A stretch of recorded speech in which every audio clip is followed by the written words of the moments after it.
Hi. As a board certified holistic nutritionist and as a mom of two children, I talk about poop a lot. Hi, welcome to my channel. My name is Sarah Peternell, and I'm the owner of Family Nutrition Services in Denver, Colorado, and I'm the creator of the 30-day online program called Nourished and Renewed with Hashimoto's. All right, let's talk about some poop subjects today. I've been doing a series of videos lately all about Hashimoto's and the digestive issues that can accompany. Well, we've talked about SIBO, we've talked about bloating. Today, let's talk about constipation. My son's favorite joke goes like this: Hey, have you seen the new movie about constipation? And the reply is, no, because it hasn't come out yet. Oh my gosh. I think he was about 7 years old when he told me that joke, and we all had a good laugh. The funny but also sort of sad thing is that a lot of people with Hashimoto's have chronic constipation. Constipation is basically defined as not having an adequate bowel movement for many days in a row. Does this sound like something that you've been struggling with? If so, if you have Hashimoto's, you're not alone. It is quite common for people with Hashimoto's to have what is basically termed slow transit time. Slow transit time means from the time that you eat a food until the time that it comes out is longer than it should be. A normal, sort of typical schedule between meals and elimination is between 12 and 20 to 24 hours. You can figure out your transit time by doing something called the beet test. It's exactly what it sounds like. Cook up some beets or make some beet juice with your Huron juicer and drink it all up. Eat those beets all up, and then take a look at your watch and wait until you see those beets appear in your poop. You'll recognize them because they will still be bright red, or your stool will be bright red.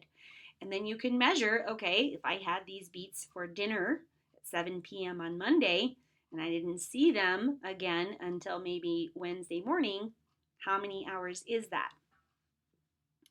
So knowing if you have slow transit time is certainly something that is part of assessing your ability to combat constipation with Hashimoto's. I'm going to give you some other tips in today's video, but before that, I kind of want to just talk about why this happens. Why do people with Hashimoto's also typically suffer with constipation? Well, I'm glad you asked.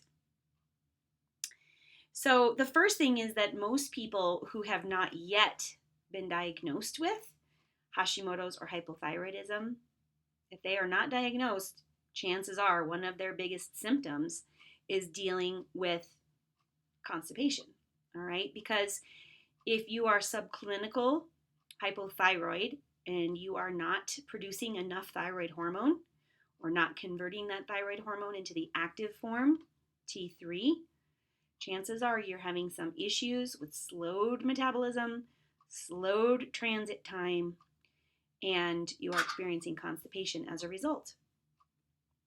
Also, if you maybe know you have Hashimoto's and hypothyroidism, but you're not being properly treated with the right type of medication or the right dose of medication, that can also be problematic. So you need to talk to your doctor. Make sure that your labs reflect the right kind of number values that are going to put you back in normal ranges. But also don't just have your doctor work with you on labs alone. Make sure they're looking at your symptoms. If you're also having other hypothyroid symptoms, such as dry skin, fatigue, brain fog, and constipation, yeah, then you're definitely in need of a medication adjustment. Also, your doctor maybe needs to look into some additional treatment options, maybe to look outside the box of the standard TSH lab values and the standard levothyroxine prescription medication, and maybe work with you on fine-tuning some of the free T3 numbers in your labs, as well as looking at some alternative medications like natural desiccated thyroid or low-dose naltrexone. In addition to also looking at maybe some of the supplementation that may be beneficial, such as magnesium or selenium, vitamin D, or zinc, or iodine. These can also be very helpful. So it's not just a one size fits all approach with medication. I've got lots of videos all about medication. I'm here not just as a board certified holistic nutritionist and expert in family nutrition and also an expert in Hashimoto's, but I am a Hashimoto's patient myself. So I'm here as your advocate. I'm here to help you to navigate how to deal with some of these things. So medication issues may be one reason why you're constipated. Either you don't know you have Hashimoto's yet, or you don't know if you're on the right type of medication or the right dose. All right, we've gotten that out of the way. There can be some other causes for changes in our regularity. Now, maybe you're taking an iron supplement. This is also a necessary nutrient to help boost ferritin stores if you have Hashimoto's and hypothyroidism, but iron supplements tend to be constipating, so maybe looking to an alternative source of iron that's less troublesome for the digestive system. That would be one thing to look into. I like a lot of the plant-based iron supplements, and I also think that people do better with a liquid. So maybe check that out and talk to your doctor or work with your certified and board certified holistic nutrition therapist to work that out. Maybe you're not drinking enough water. So hydration is key. 50% or more of your body is made up of water. And if you are not drinking adequate ounces per day, this is a liter, you should be getting at least 2 liters of water per day to help combat some of those constipation issues. You gotta, lubricate the tube, right? You gotta get things moving. There can be other medications that you might be taking, such as maybe painkillers or antidepressants or maybe blood pressure medication. These can also interfere with your body's transit time and can complicate things like constipation with Hashimoto's and hypothyroidism. Also, if you are not moving your body enough, if you're not exercising, walking, moving, climbing stairs, at least a little bit every single day, and you're just sitting, well, you haven't done much to get those muscles on the inside of your body to move things out. So try to be active for at least 20 minutes every single day. Also, please assess your diet. If you are eating too low of a fiber diet, meaning you're getting, say, less than 15 grams of fiber per day, that would be like really low. I do work with some people where because of other digestive issues, they need to be on a low fiber diet. This can be one of the main reasons for having constipation. If you don't have a lot of complications such as, say, like diverticulitis, Crohn's, or colitis, you can increase your fiber slowly with more whole grains, gluten-free, legumes, and also with starchy vegetables. Those can help to increase your fiber intake, and a fiber supplement may be required as well. All right, are you still eating gluten? There's another reason why you may be constipated. Think about gluten like glue. It's gumming up your intestines and it's not allowing things to move through very efficiently. And so cutting out gluten, if you haven't watched my video all about gluten, now is the time. Find out how this is interfering with your digestive process as well as with your immunity and messing up your thyroid. All right. Also, for some people, as I mentioned, they have other issues that are related to the digestive tract and maybe related to another secondary autoimmune illness, Crohn's or colitis, or maybe even possibly an obstruction or a surgical reason why you have constipation. I will not be addressing those issues in this video today, but you know who you are, and working closely with your doctor and working closely with your board certified holistic nutrition therapist will also help you to navigate some of those more complex challenges. So, what is the best way to work to reverse or address your constipation? Well, I've just talked about some of the causes and some of the possible solutions, such as eating more fiber, drinking more water, moving your body, and adjusting medication with your doctor. There are some other helpful things that you can do. And I'm going to outline those for you now. I mentioned magnesium. Magnesium is a very, very helpful supplement for getting your bowels to move on a regular basis. Magnesium citrate is known to help with the natural peristalsis of the digestive tract to move foods through your body at a more efficient and more rapid rate. Now, this can be also problematic in some because it can cause loose stools. So, if you start to take a magnesium supplement, you want to start with a small amount and then work your way up to what you recognize for yourself as being bowel tolerance.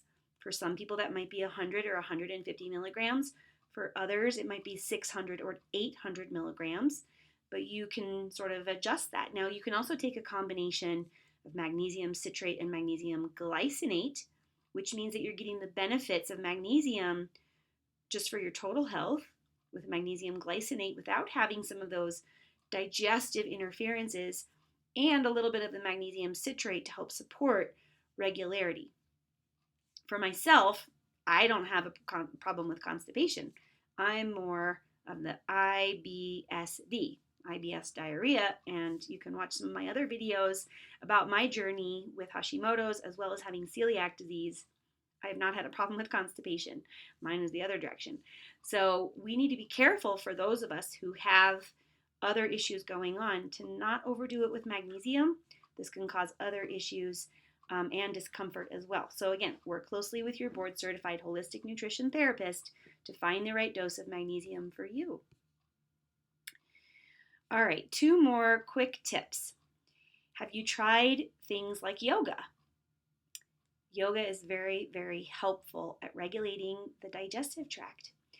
I know when I was first diagnosed with Hashimoto's, doing yoga on a regular basis helped my body, my mind, and my spirit. I was able to really work through some of the brain fog, some of the frustration, some of the mental, emotional side effects and components. I've mentioned it in my journey. I've struggled with depression.